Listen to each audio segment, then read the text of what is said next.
Hello दोस्तों, कैसे हो आप सब लोग। आई होप सब लोग अच्छे होंगे। मैं भी एकदम मस्त हूँ। आज हम इस वीडियो में TDS on rent to non resident के बारे में समझेंगे कि अगर आप रेंट का पेमेंट कर रहे हैं किसी नॉन रेजिडेंट को तो उस पर टीडीएस की क्या लायबिलिटी होगी, क्या प्रोविजंस है इनकम टैक्स में एंड क्या क्या कंप्लायंसेस आपको करने होंगे, वो समझेंगे इस वीडियो में। तो आइए स्टार्ट करते हैं।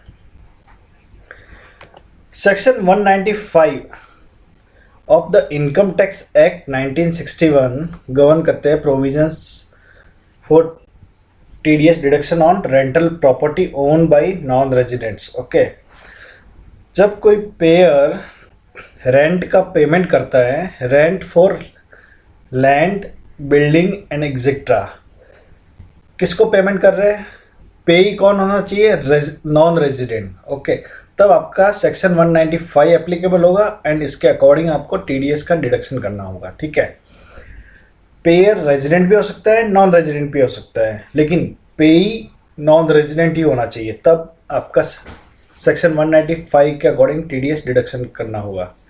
ठीक है,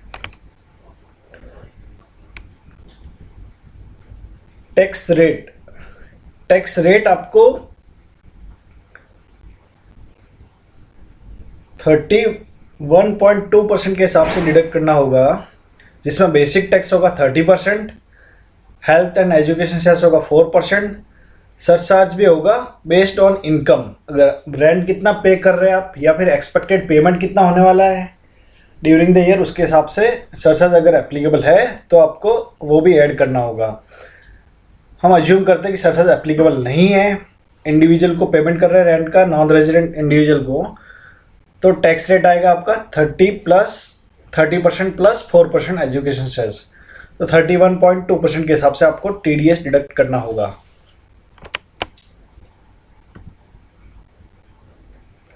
आपको 10 नंबर लेना होगा, उसके लिए आप ये वेबसाइट पे जाके 10 नंबर ले सकते हैं। tin.nsdl.com फॉर्म नंबर 49B करके होता है, वो आप ऑनलाइन फाइल करके 10 नंबर ले सकते हैं। तो 10 नंबर का एप्लीकेशन कैसे करते हैं वो उस पर मैं एक सेपरेट वीडियो बना दूंगा, तो आप वो देख के आसानी से समझ सकते हैं कि 10 का एप्लीकेशन कैसे करना है। तो आपको 10 लेना होगा अगर आप किसी नॉन रेजिडेंट को टीडीएस रेंट का पेमेंट कर रहे हैं। तो अभी आप रेंट का पेमेंट करेंगे तो आपको टीडीएस डिडक्ट करना होगा एट द रेट ऑफ 31.2%। ठीक है, 31.2% के हिसाब से डिडक्ट करेंगे।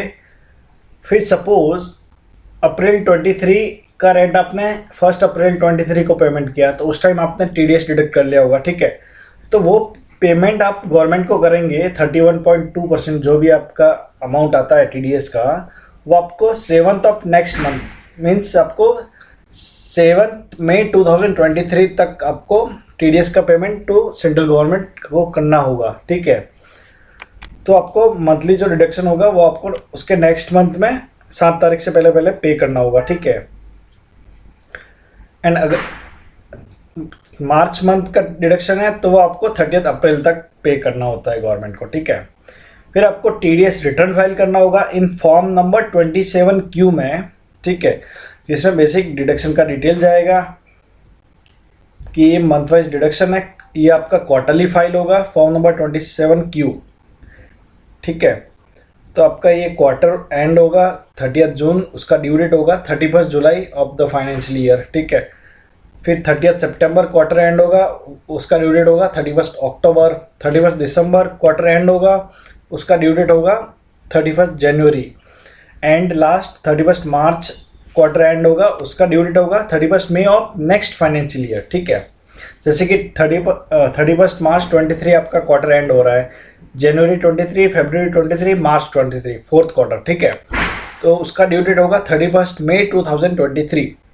तो आई होप ये क्लियर है ड्यू डेट्स। तो आपको ऐसे क्वार्टरली रिटर्न्स भी फाइल करने होंगे।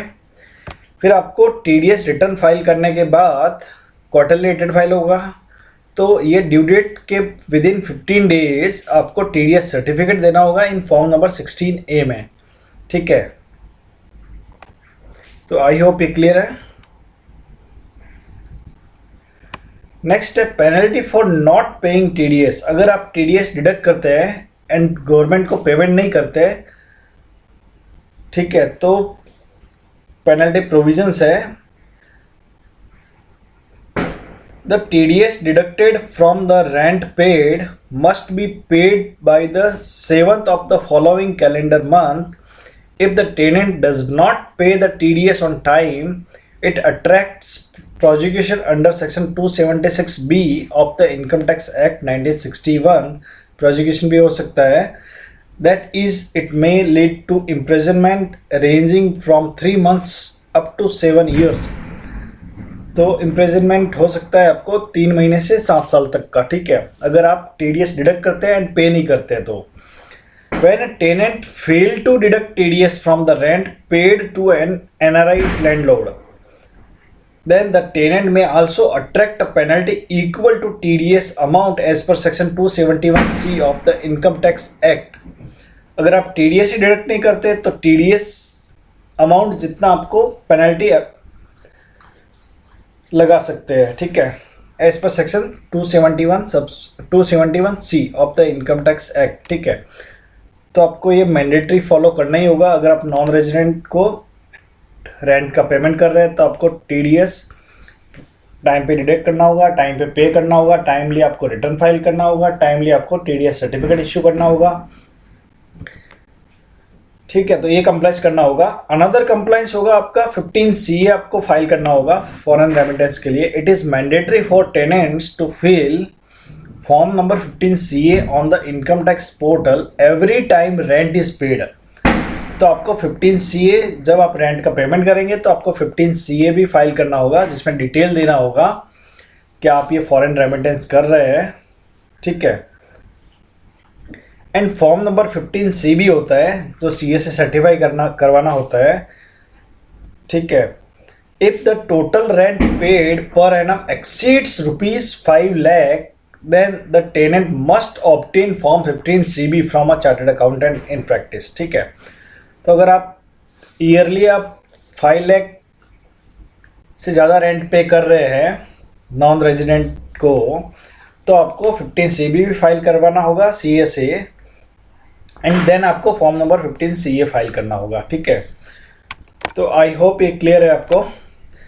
तो अगर आप किसी नॉन रेजिडेंट को रेंट का पेमेंट कर रहे हैं तो आपको ये सब कंप्लाइंसेस करने होंगे, TDS डिडक्ट करना होगा, TDS का टाइमली पेमेंट करना होगा गवर्नमेंट को, फिर TDS का टाइम रिटर्न फाइल करना होगा ऑन टाइम, फिर आपको TDS सर्टिफिकेट इश्यू करना होगा टेनेंट ओनर को, एंड उसके बाद आपको जब आप पेमेंट करेंगे रेंट का तो 15CA फाइल करना होगा। अगर आप 5 लाख से ज़्यादा का रेंट पे कर रहे हैं ईयरली तो आपको 15CB भी फाइल करवाना होगा। तो ये सब कंप्लाइंसेस आपको करने होंगे। अगर आप नहीं करते हैं तो आपको पेनल्टी और प्रोसिक्यूशन हो सकता है अगर आप ये कंप्लाइंसेस नहीं करते तो आई होप ये क्लियर है कि अगर इससे रिलेटेड आपको कुछ भी क्वेश्चन हो आप कमेंट करके पूछ सकते हैं। Thank you.